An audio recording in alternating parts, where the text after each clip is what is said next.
नमस्कार दोस्तों, आप सभी लोगों का स्वागत है आपके अपने यूट्यूब स्टडी विथ मंतोष में। आज हम लोग जैसा कि अभी तक हम लोग कक्षा 6, 7, 8 का इतिहास कर चुके हैं। भूगोल में 6, 7 का कल कर लिए थे और आज जो है कक्षा 8 का बचा है, इसको भी कर लेते हैं। ठीक, आइए शुरू करते हैं। जिसमें पहला क्वेश्चन है कि वैसे संसाधन जिसका एक ही बार उपयोग संभव हो और भंडार सीमित हो कहलाता है। क्या कहलाता है? सिर्फ एक ही बार इसका उपयोग हो सकता है। नवीकरणीय, पुनः नवीकरणीय, पुनरुपयोगी, अनवीकरणीय। तो इसका सही ऑप्शन कौन सा है? सही ऑप्शन है ऑप्शन नंबर 4, अनवीकरणीय। अनवीकरणीय का सिर्फ एक ही बार उपयोग हो सकता है और इसको दोबारा बनने में करोड़ों वर्ष लगते हैं। ठीक, इसको दोबारा बनने में करोड़ों वर्ष लगते हैं। उदाहरण क्या है? उदाहरण हो जाएगा पेट्रोलियम, कोयला और गैस, ये सब आएगा। अगर नवीकरणीय में देखेंगे तो इसमें जल, ठीक, मिट्टी, ये सब चीज़ें आएंगी। ठीक, तो यही दो का पूछता है, दोनों को मैं बता दिया। चलिए अगला देखते हैं।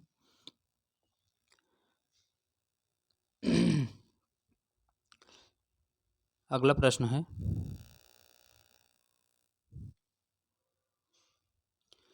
प्रौद्योगिकी संसाधन है, इसमें क्या है? ऑप्शन है मानव निर्मित, मानक, संभाव्य, प्राकृतिक।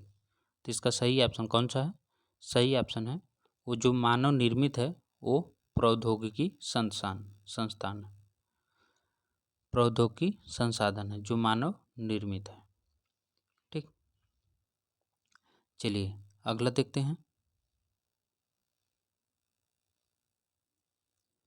अगला है कि वैसे संसाधन जिनकी प्रकृति शीघ्रता से नवीकरण कर लेना क्या कहलाता है? वैसे संसाधन जिनकी प्रकृति शीघ्रता से नवीकरण कर लेना कहलाता है क्षरित, अनवीकरणीय, नवीकरणीय, इनमें से कोई नहीं। सही ऑप्शन है नवीकरणीय। वो क्या कहलाता है? तो वो नवीकरणीय कहलाता है। ठीक, नवीकरणीय का अगर पूछे उदाहरण तो हो जाएगा सौर, ठीक, सौर ऊर्जा, पवन ऊर्जा। चलिए अगला देखते हैं। अगला है कि नवीकरणीय संसाधन का उदाहरण इनमें से नहीं है। तो इसमें कौन सा नहीं है? सौर ऊर्जा, पवन ऊर्जा, कोयला, बायोगैस। अभी इसके बारे में पीछे में बात किया था। जो अनवीकरणीय है वो कोयला है, पेट्रोलियम है, गैस है। ठीक, तो ऑप्शन नंबर 3 कोयला सही है। अगला देखिए। अगला है कि प्रत्येक वस्तु जिसका उपयोग आवश्यकताओं को पूरा करने के लिए किया जाता है उसे कहते हैं विकास, संसाधन, जरूरत, इनमें से कोई नहीं। तो इसका सही ऑप्शन कौन सा है? उसे संसाधन कहते हैं। ऑप्शन नंबर 2 हो जाएगा, उसे संसाधन कहते हैं। ठीक, चलिए अगला देखते हैं। अगला है कि निश्चित स्थानों में पाए जाने वाले संसाधन को कहते हैं। जो निश्चित स्थान पर पाए जाते हैं उस संसाधन को क्या कहते हैं? सर्वसुलभ, सर्वव्यापक, स्थानिक, सर्वमान्य। इसका सही ऑप्शन है स्थानिक, उसे स्थानिक बोलते हैं। चलिए अगला देखते हैं। निम्न में से कौन स्थानिक संसाधन नहीं है? जल, लोहा, अब्रक, मैग्नीज। तो इसका सही ऑप्शन कौन सा है? वो है जल। स्थानिक संसाधन नहीं, वो है जल। चलिए अगला देखते हैं। किसी विचार अथवा आविष्कार पर एकमात्र अधिकार को क्या कहते हैं? स्वयंभू, पेटेंट, प्रयोज्यता, ऊर्जा। सही ऑप्शन है पेटेंट। किसी विचार अथवा आविष्कार पर एकमात्र अधिकार को क्या कहते हैं? तो पेटेंट कहते हैं। अगला है, निम्नलिखित में से किस प्राकृतिक संसाधन को दबी हुई धूप कहा जाता है? दबी हुई धूप, बहुत अच्छा प्रश्न है। ठीक, ऑप्शन है सोना, चांदी, कोयला, शैल गैस। इसका सही ऑप्शन है ऑप्शन नंबर 3 कोयला। दबी हुई धूप किसे कहते हैं? कोयला को। ठीक, चलिए अगला देखते हैं।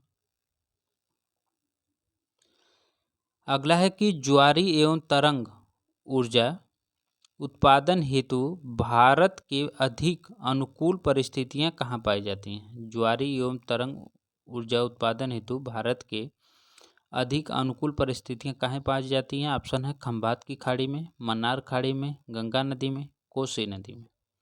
इसका सही ऑप्शन है खंभात की खाड़ी में। खंभात खाड़ी में जो है ज्वारी तरंग अधिक आते हैं। अगला है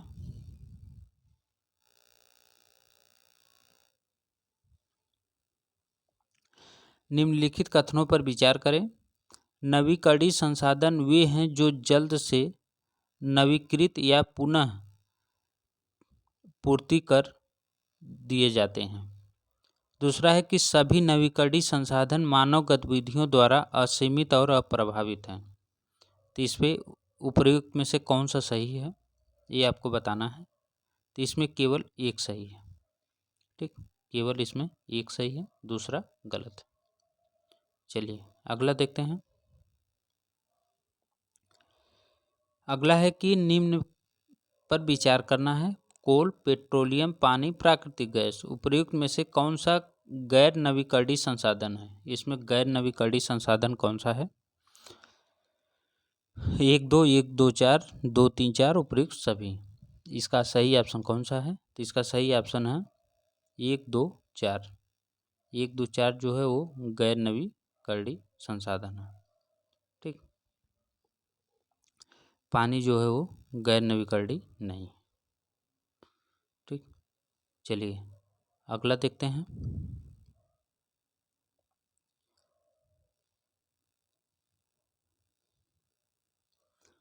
अगला प्रश्न है कि निम्नलिखित कथनों पर विचार करें। संसाधनों का सावधानीपूर्वक उपयोग करना और उन्हें नए सिरे से विकसित करने का समय देना सतत विकास कहलाता है। भविष्य के लिए संसाधनों का संरक्षण करना संसाधन संरक्षण कहलाता है। ठीक, तो इसमें कौन सा सही है? ठीक, इसमें बताना है। तो इसमें न ही एक सही है न ही दो सही है, दो को दोनों गलत है। इसमें दोनों गलत है। ठीक, अगर इसमें पूछे भी तो इसमें ये सही होगा कि संसाधनों का सावधानीपूर्वक उपयोग करना और उन्हें नवीकृत होने के लिए समय देना संसाधन संरक्षण कहा जाता है। संसाधनों का उपयोग करने और भविष्य के लिए उन्हें संरक्षित करने की आवश्यकता को संतुलित करने को अस्थायी विकास कहा जाता है। संसाधनों के संरक्षण के उसमें कई तरीके हो जाते हैं। तो ठीक, चलिए अगला देखते हैं। अगला प्रश्न है जिसमें पहला है कि विश्व वन दिवस कब मनाया जाता है? ठीक, विश्व वन दिवस कब मनाया जाता है? तो विश्व वन दिवस 21 मार्च को मनाया जाता है। कब मनाया जाता है? 21 मार्च को। अब पूछे कि विश्व पर्यावरण दिवस कब मनाया जाता है? तो विश्व पर्यावरण दिवस 5 जून को मनाया जाता है। पर्यावरण दिवस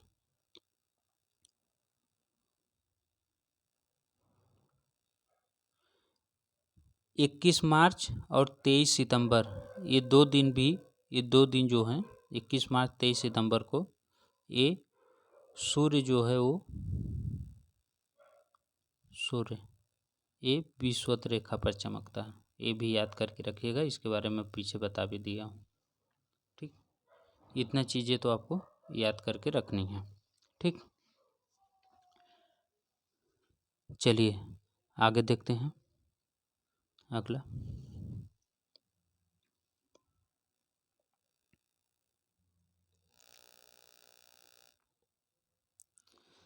अगला प्रश्न है कि झारखंड में कितनी प्रतिशत भूमि पर वन फैला है? तो झारखंड में कितनी प्रतिशत भूमि पर वन फैला है?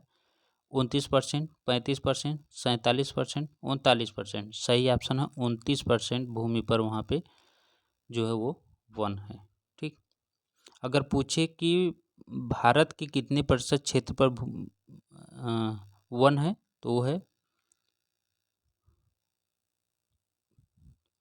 24.64।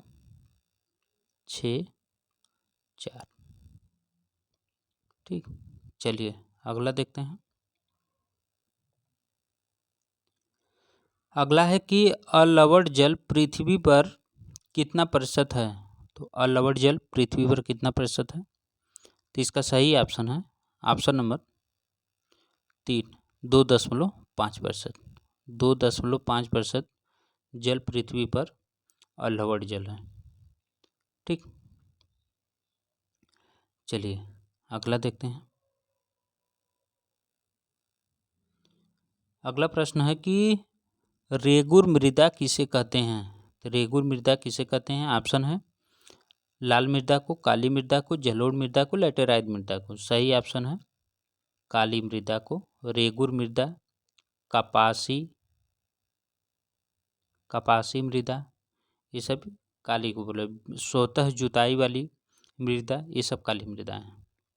ठीक, चलिए अगला देखते हैं।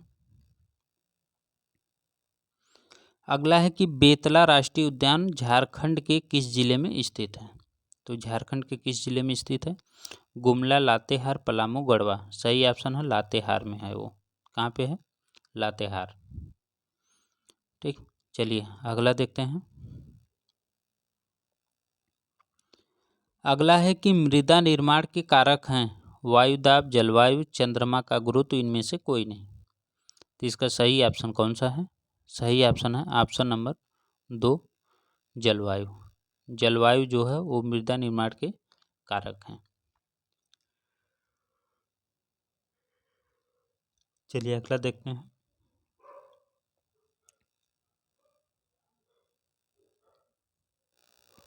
अगला है प्रश्न नंबर, मृदा संरक्षण की विधियाँ कौन सी हैं। तो मृदा संरक्षण की कौन सी विधियाँ हैं, इसके बारे में बताना है। ऑप्शन है मच्छ बनाना, वेदिका बनाना, समोच्च रेखीय जुताई, उपर्युक्त सभी। तो इसमें कौन सा सही है मृदा संरक्षण की। तो मृदा संरक्षण के लिए सबसे उपयुक्त है वो है समोच्च जुताई। ठीक, समोच्च जुताई जो है वो सबसे अच्छा है। और भी अगर पूछे तो उसमें आएगा पट्टीदार। ठीक, रक्षक मेखला, घास पात से ढकना, फसल चक्रण, ये सब आते हैं। चलिए अगला देखते हैं।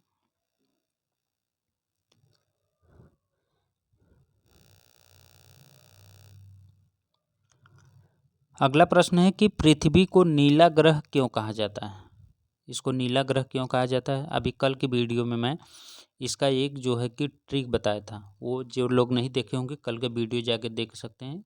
1 घंटा से ऊपर का वीडियो है, उसमें सब पूरा अच्छे से मैं बताया हूँ। ये देख लीजिए, 2/3 हिस्सा पानी से ढके होने की वजह से, 1/3 हिस्सा पानी से ढके होने की वजह से, वायुमंडल में पानी से भरे बादलों की वजह से, वायुमंडल में प्रदूषण की वजह से। तो इसका सही ऑप्शन कौन सा है, इसका सही ऑप्शन है कि 2/3 हिस्से पानी से ढके होने की वजह से। ठीक, ऑप्शन नंबर 1 सही हो जाएगा। अगला प्रश्न देखिए।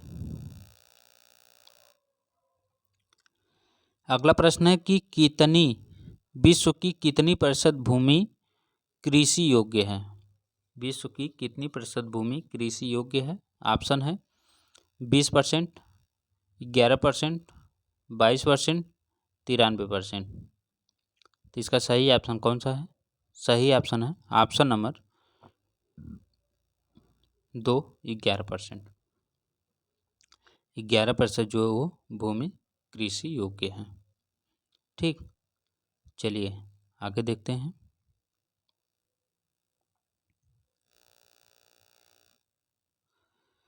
अगला प्रश्न है,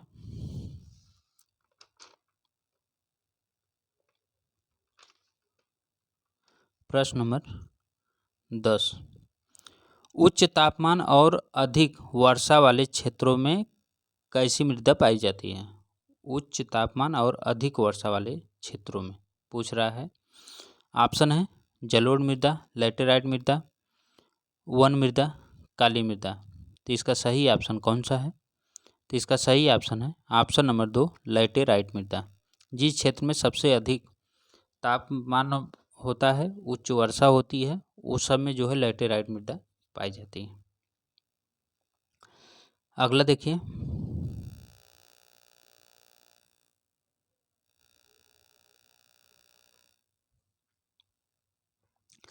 अगला प्रश्न है समोच्च रोधिकाओं के बारे में निम्न में से कौन सा सही है? समोच्च रेखाओं पर पत्थरों, घासों, मृदा आदि की रोधिकाएं बनाई जाती हैं। मृदा आवरण को बचाने के लिए मृदा कतारों में लगाए जाते हैं। और अगला दिया है कि तीव्र ढालों पर सपाट सतह बनाई जाती है ताकि मृदा अपरदन कम हो। पहाड़ी ढाल पर समोच्च रेखाओं के समानांतर जुताई ढाल से नीचे बहते हुए जल के लिए एक प्राकृतिक अवरोधक का निर्माण करती है। तो इसका सही ऑप्शन कौन सा हो जाएगा? प्रश्न नंबर 11 का। तो इसका सही ऑप्शन है ऑप्शन नंबर 4। ठीक, ऑप्शन नंबर 4 इसका सही। चलिए अगला देखते हैं। अगला है कि भारत में कितने प्रकार की मृदा पाई जाती है? तो भारत में कितने प्रकार की मृदा पाई जाती है? ऑप्शन है 3, 6, 8, 5। सही ऑप्शन इसका कौन सा है? 8। 8 प्रकार की मृदा पाई जाती है। कहाँ पे? भारत में। ठीक, अगर ये भी जानना चाहते हैं कि 8 प्रकार कौन कौन सी है तो वो भी देख लीजिए। पहला है जलोढ़, ठीक, दूसरा है काली, तीसरा है लाल और पीली, लाल और पीली, ठीक, चौथा है लैटेराइट,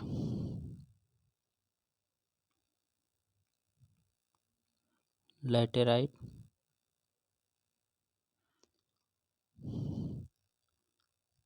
पांचवा है लवड़ी, ठीक, छठवां है पीट, सातवां है मरुस्थली,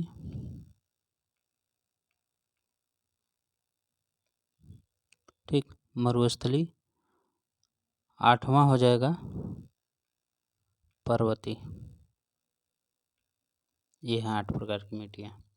चलिए अगला देख लीजिए। अगला है कि रेशम कहाँ से प्राप्त किया जाता है? कोकून से, शहतूत के पेड़ से, चीड़ के पेड़ से, ताड़ के पेड़ से।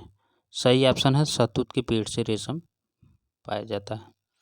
अगला है अनावरित चट्टानों का टूटना और क्षय होना क्या कहलाता है? अपक्षय, मृदा अपरदन, गलीच, इनमें से कोई नहीं। तो इसका सही ऑप्शन कौन सा है? सही ऑप्शन है अपक्षय कहलाता है वो। ठीक, अगला देखिए।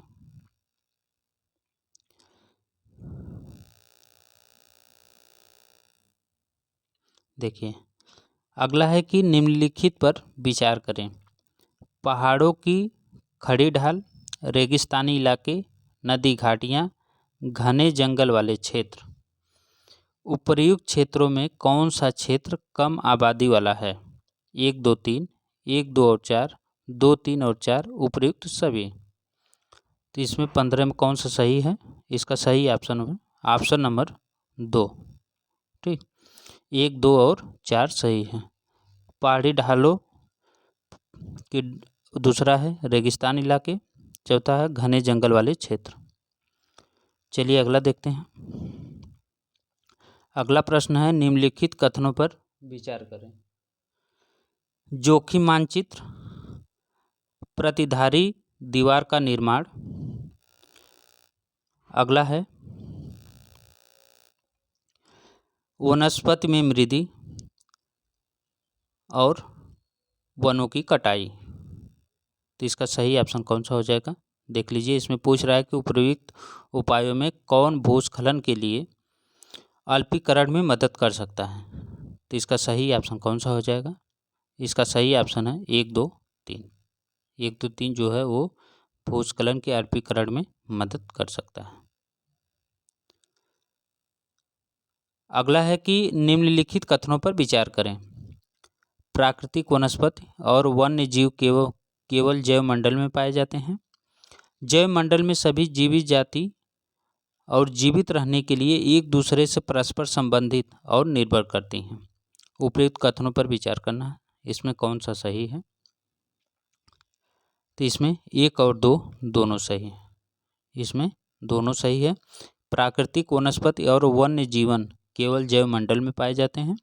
जैव मंडल में सभी जीवित जातियां जीवित रहने के लिए एक दूसरे से परस्पर संबंधित और निर्भर रहती हैं। ठीक, चलिए अगला देखते हैं, दोनों सही इसमें।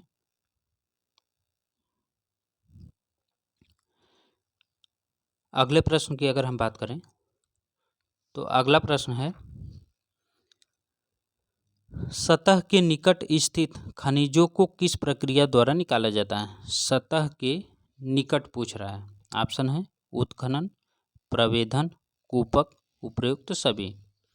तो इसका सही ऑप्शन कौन सा हो जाएगा, सही ऑप्शन है उत्खनन। सतह के जब पास में होता है तब उसे उत्खनन बोलते हैं। ठीक, चलिए अगला प्रश्न है कि धात्विक खनिज किन शैलों में पाए जाते हैं। तो धात्विक खनिज जो है वो किन शैलों में पाए जाते हैं। ऑप्शन है आग्नेय, कायांतरित, अवसादी, 1 और 2 दोनों। तो इसका सही ऑप्शन कौन सा है, सही ऑप्शन है ऑप्शन नंबर 4, 1 और 2 दोनों, आग्नेय और कांतरित दोनों जो हैं सही है। ठीक, चलिए अगला देखते हैं।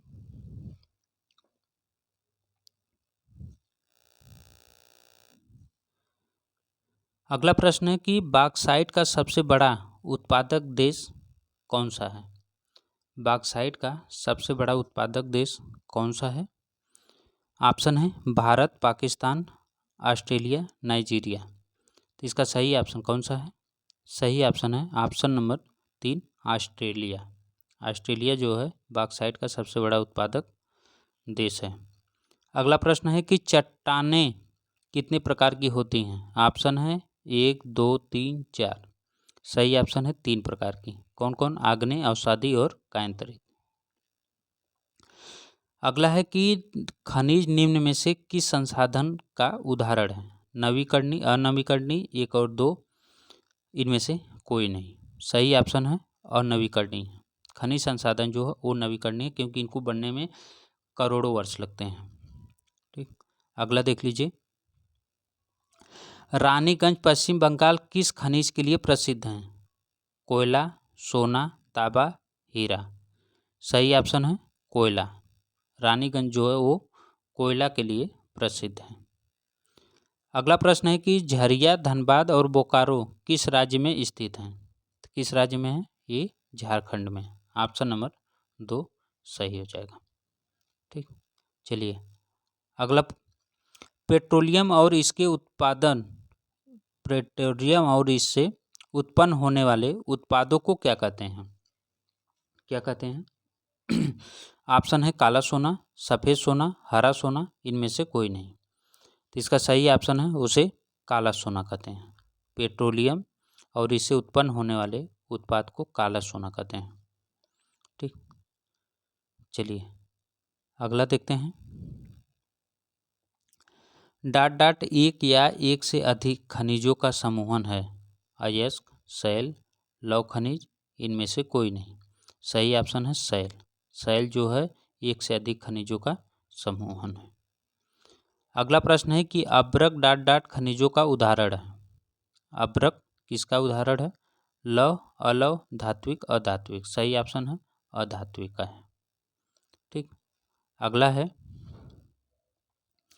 निम्नलिखित में निम्नलिखित पर विचार करें। रंग, घनत्व, कठोर, रासायनिक गुण। उपर्युक्त गुणों में से कौन सा खनिज का प्रकार निर्धारित करता है? इसमें कौन सा खनिज का प्रकार निर्धारित करता है? तो इसका सही ऑप्शन है उपरोक्त सभी। ये सभी करते हैं। ठीक, रंग, घनत्व, कठोरता, रासायनिक गुण। अगला प्रश्न है, निम्नलिखित कथनों पर विचार करना। धात्विक खनिज लौह या अलौह हो सकते हैं।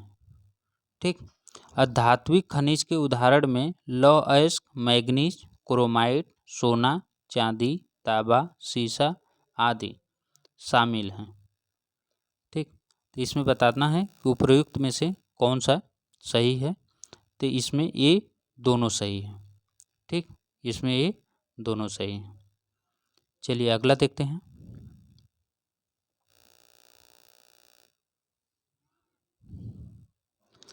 अगला है, निम्नलिखित कथनों पर विचार करना है। उत्तरी स्वीडन में लौह अयस्क, ओंटारियो कनाडा में कॉपर और निकिल के निक्षेप। दक्षिण अफ्रीका में लोहा, निकिल, क्रोमाइट और प्लेटिनम। उपर्युक्त में खनिज में कौन सा खनिज पाया जाता है इस समय? तो उसके बारे में बताना है। तो इसका सही ऑप्शन है ये आग्नेय और कायांतरित शैल के में सब पाए जाते हैं। ठीक, चलिए अगला देखते हैं। अगला है कि निम्नलिखित में से किस खनिज को काला सोना कहा जाता है? तो काला सोना किसे कहा जाता है? ऑप्शन है पेट्रोलियम को। पेट्रोलियम को जो हो काला सोना कहा जाता है। अगला देखिए। अगला प्रश्न है, सेरीकल्चर किस प्रकार की कृषि है? ऑप्शन है रेशम कीट, मत्स्य पालन, अंगूर, फल। सही ऑप्शन है रेशम कीट। सेरीकल्चर जो है वो रेशम कीट से संबंधित है। ठीक, अगर इसमें जानना चाहते हैं तो पूरा देखिए, बता दे रहा हूँ, जल्दी से जान लीजिए। मत्स्य पालन के लिए अगर पूछेगा तो इसके लिए क्या होगा? Pisciculture, pisciculture. ठीक, और अंगूर के लिए विटीकल्चर, इसे द्राक्षा भी बोलते हैं। ठीक, और अगर पूछे जो है सब्जियों के लिए, सब्जी के लिए हार्टिकल्चर। ठीक, मधुमक्खी के लिए एपीकल्चर, फूलों के लिए फ्लोरिकल्चर। ठीक, ये हैं। वर्मी के लिए वर्मी कल्चर केचुआ के लिए। ठीक, फंगी कल्चर मशरूम के लिए। अगला चलिए देखते हैं, बहुत ज़्यादा डीपली नहीं जाना है। अगला है कि जब फसल का उत्पादन और पशुपालन बाजार में विक्रय हेतु किया जाता है तो वह कहलाता है वाणिज्य, मिश्रित, निर्वाह, इनमें से कोई नहीं। सही ऑप्शन है वाणिज्य कृषि कहलाता है। अगला है, भारत की कितनी प्रतिशत जनसंख्या कृषि पर निर्भर है? कितनी कृषि पर निर्भर है? ऑप्शन है 52%, 58%, 64%, उपयुक्त सभी। तो इसका सही ऑप्शन है 58%। 58% जनसंख्या जो है वो कृषि पर निर्भर है। अगला प्रश्न है,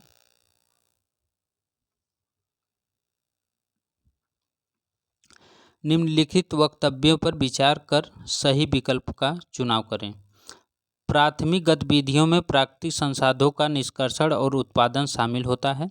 बैंकिंग, यातायात और विज्ञापन द्वितीय गतिविधियों के उदाहरण हैं। तृतीय गतिविधियां प्राकृतिक संसाधनों के प्रसंस्करण से संबंधित हैं। तो इसका सही ऑप्शन कौन सा है? तो इसका सही ऑप्शन हो जाएगा ऑप्शन नंबर 3, केवल एक सही है। ठीक, प्राथमिक गतिविधियों में प्राकृतिक संसाधनों का निष्कर्षण और उत्पादन शामिल होता है। ठीक, चलिए अगला देखते हैं। देखिए, अभी इसके बारे में पीछे बात किए हैं जो है कि हार्टिकल्चर किससे संबंधित है? तो सब्जी से है। अभी पीछे इसके बारे में बात हुई है। ठीक, चलिए अगला देखते हैं कि तृतीय क्रियाएं कौन सी है। इसमें तृतीय क्रिया में कौन शामिल होगा? व्यापार, बैंकिंग, बीमा, उपयुक्त सभी हैं। ये सभी हैं। और तृतीय क्रियाएं में ही सबसे अधिक रोजगार मिलता है। चलिए अगला देखते हैं। स्वर्ण क्रांति किससे संबंधित है? बागवानी, शहद और कीमती खनिज, दलहन, जूट। तो इसका सही ऑप्शन कौन सा हो जाएगा? सही ऑप्शन है बागवानी और शहद से संबंधित है स्वर्ण क्रांति। अगला प्रश्न है कि मिट्टी और जलवायु की अनुकूल स्थलाकृति डॉट डॉट के लिए महत्वपूर्ण है। तो किसके लिए महत्वपूर्ण है? ऑप्शन है विनिर्माण गतिविधि, तृतीय गतिविधि, कृषि गतिविधि, इनमें से कौन है? जाहिर सी बात है मिट्टी के बारे में पूछ रहा है तो कृषि संबंधित होगी। ठीक, चलिए अगला देखते हैं। पीसी कल्चर संबंधित है। पीसी कल्चर किससे संबंधित है? अभी पीछे बात हुआ था, ये मत्स्य पालन से संबंधित है। ठीक, इसीलिए मैं सब एक ही जगह बता दिया था। अगले प्रश्न की अगर बात करें तो अगला प्रश्न है कि कृषक परिवार अपनी आवश्यकताओं को पूरा करने के लिए किस प्रकार की कृषि करते हैं? निर्वाह, वाणिज्य, मिश्रित, उपरोक्त सभी। तो सही ऑप्शन है वो निर्वाह कृषि करते हैं। ठीक, अगला है निम्नलिखित कथनों पर विचार करें। इस्पात का निर्माण, रोटी सेकना, कपड़े की बुनाई। इसमें प्राथमिक का उदाहरण कौन सा है वही बताना है। तो इसमें कौन सा प्राथमिक में आएगा? तो उपर्युक्त में से कोई जो है वो प्राथमिक में नहीं आएगा। ठीक, इसमें प्राथमिक में कोई नहीं आएगा। चलिए अगला देखते हैं। अगला है क्वेश्चन, निम्नलिखित कथनों पर विचार करना है। ठीक, इसमें विचार करना है। विटीकल्चर, गिद्धों का प्रजनन, सेरीकल्चर, रेशम के कीड़े का वाणिज्य, पीसीकल्चर, मछली का प्रजनन, हॉर्टिकल्चर, वाणिज्य उपयोग के लिए सब्जी, फूल और फल को उगाना। उपरोक्त में से कौन सा सही ढंग से इसमें सुमेलित है? तो इसका सही ऑप्शन हो जाएगा ऑप्शन नंबर 2, 3, 4। 2, 3, 4 इसका सही है। ठीक, चलिए अगला प्रश्न देखते हैं। अगला प्रश्न है कि हरियाणा का कौन सा शहर साइबर सिटी कहलाता है? साइबर सिटी कौन कहलाता है? तो वो है गुरुग्राम। गुरुग्राम कहलाता है जो है साइबर सिटी। ठीक, चलिए अगला देखते हैं। अगला है कौन सा उद्योग विश्व के प्राचीनतम उद्योगों में से एक है? सूती वस्त्र, इस्पात उद्योग, पेट्रोलियम, चीनी उद्योग। तो इसका सही ऑप्शन कौन सा है? वो है सूती वस्त्र उद्योग। ठीक, चलिए अगला देखते हैं। मत्स्य तेल निर्माण डॉट डॉट का आधारित उद्योग है। तो किसका आधारित उद्योग है? सही ऑप्शन है ऑप्शन नंबर समुद्र का। ठीक, किसका? समुद्र का। चलिए अगला देखते हैं।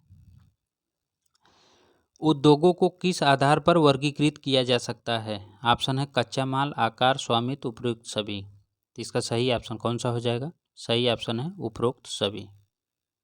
ठीक, ऑप्शन नंबर 4 सही हो जाएगा।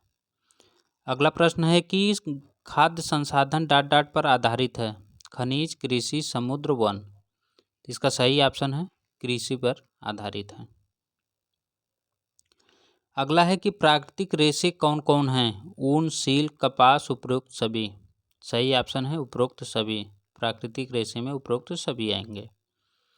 अगला प्रश्न है कि भारत में पहला सफल आधुनिक वस्त्र मिल कहाँ पर स्थापित हुई थी? कलकत्ता, दिल्ली, उड़ीसा, बम्बई। सही ऑप्शन कौन सा है? तो वो है बम्बई। बम्बई में जो है आधुनिक वस्त्र मिल स्थापित हुई थी। चलिए अगला प्रश्न है कि अहमदाबाद किस नदी पर स्थित है? लूनी, कोसी, साबरमती, गंगा। सही ऑप्शन कौन सा है? सही ऑप्शन है साबरमती। साबरमती के किनारे जो है वो अहमदाबाद है। ठीक, अगला प्रश्न है निम्नलिखित में से कौन सा रसायन आधारित उद्योग है? तारपीन, चमड़ा, मिट्टी के बर्तन, रेशे। तो इसका सही ऑप्शन कौन सा हो जाएगा? सही ऑप्शन है रेशे।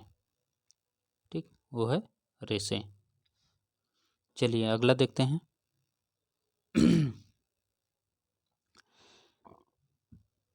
अगला प्रश्न है कि TISCO Tata iron and steel company limited लोहा इस्पात संयंत्र किस नदी के किनारे पर स्थित है?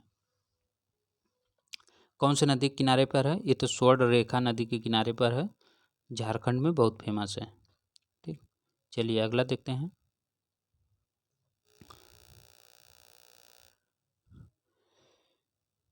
अगला प्रश्न है कि निम्नलिखित कथनों पर विचार करना। वस्तुओं का उत्पादन, खनिजों का निष्कर्षण, सेवाओं की व्यवस्था, उपयुक्त कारकों में से कौन सा उद्योग का हिस्सा है? 1 और 2, 1 और 3, 2 और 3, उपयुक्त सभी। तो 11 का कौन सा सही ऑप्शन है? सही ऑप्शन नंबर 4, उपयुक्त सभी। ठीक, चलिए अगला है निम्नलिखित कथनों पर विचार करें। इस्पात को आसानी से काटा और आकार दिया जा सकता है अथवा इसे तार बनाया जा सकता है। दूसरा है कि एल्युमिनियम, निकिल और तांबे जैसे अन्य धातुओं की थोड़ी थोड़ी मात्रा में इस्पात में मिलाकर मिश्र धातुएं बनाई जा सकते हैं। तो इसमें कौन सा सही हो जाएगा? तो ये उपयुक्त दोनों सही हो जाएगा। ठीक, ये दोनों सही है। चलिए अगला देखते हैं। अगला है कि निम्नलिखित कथनों पर विचार करना है। टेक्सटाइल शब्द लैटिन भाषा के टेक्सियरे से लिया जाता है। प्राकृतिक रेशे ऊन, रेशम, कपास, लिनन और जूट से प्राप्त होते हैं। उपयुक्त कथनों में से कौन सा सही है? इसमें कौन सा सही है? तो ये दोनों सही है। ठीक, ये दोनों सही है। चलिए अगला देखते हैं।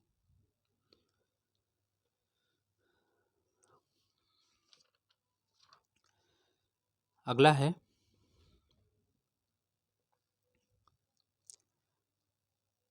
मानव संसाधन मंत्रालय का निर्माण लोगों का क्या बढ़ाने के लिए हुआ था?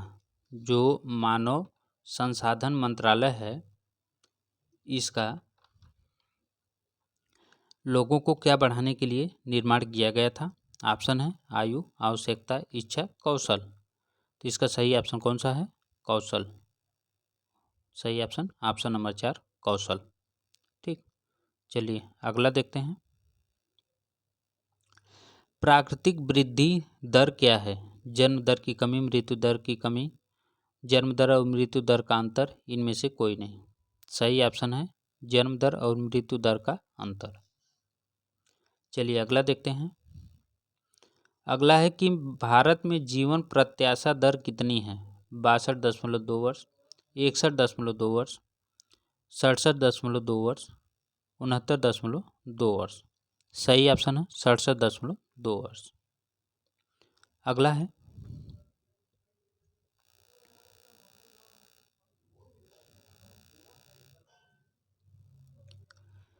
जनसंख्या पिरामिड क्या है?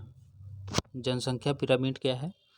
जब किसी क्षेत्र का जनघनत्व इतना बढ़ जाता है कि लोग ऊंची इमारतों में रहते हैं। जनसंख्या का आयु लिंग संगठन का आलेखीय निरूपण। बड़े नगरीय क्षेत्रों में जनसंख्या वितरण का प्रतिरूप। जन्म, मृत्यु और जीवन प्रत्याशा। सही ऑप्शन है ऑप्शन नंबर 2, जनसंख्या का आयु लिंग संगठन का आलेखीय निरूपण। वह जनसंख्या पिरामिड। अगला प्रश्न है प्रधानमंत्री कौशल विकास योजना की शुरुआत कब की गई थी? कब की गई थी? 2015 में, 2002 में, 1985 में, 1990 में। तो इसका सही ऑप्शन है 2015 में। ठीक, अगला है जनसंख्या को प्रभावित करने वाले कारक होते हैं स्थलाकृति, जलवायु, मृदा, उपयुक्त सभी। ऑप्शन उपयुक्त सभी, ये सभी करते हैं जनसंख्या को प्रभावित। अगला है कि भारत की जनसंख्या का घनत्व कितना है? तो ये सही ऑप्शन है 382 व्यक्ति प्रति वर्ग किलोमीटर। ठीक, ये है जनसंख्या घनत्व। चलिए अगला देखते हैं। अगला प्रश्न है कि प्रति 1000 व्यक्तियों में जीवित जन्मों की संख्या को क्या कहते हैं? प्रति 1000 व्यक्तियों में जीवित जन्मों की संख्या को क्या कहते हैं? तो उसका सही ऑप्शन है जन्म दर कहते हैं उसे। ठीक, चलिए अगला देखते हैं। निम्नलिखित कथनों पर विचार करें। भारत में जनसंख्या औसत घनत्व 382 व्यक्ति प्रति वर्ग किलोमीटर है। बात सही है, अभी मैं बात किया था। सबसे अधिक जनसंख्या घनत्व दक्षिण मध्य एशिया में है, इसके पश्चात पूर्वी एशिया और दक्षिण पूर्वी एशिया। ठीक, और आगे अगला देखिए। अगला दिया है कि विश्व की कुल जनसंख्या के लगभग 3/4 लोग 2 महाद्वीपों एशिया और यूरोप में रहते हैं। तो इसमें कौन सा सही है? इसमें सही है 1 और 2।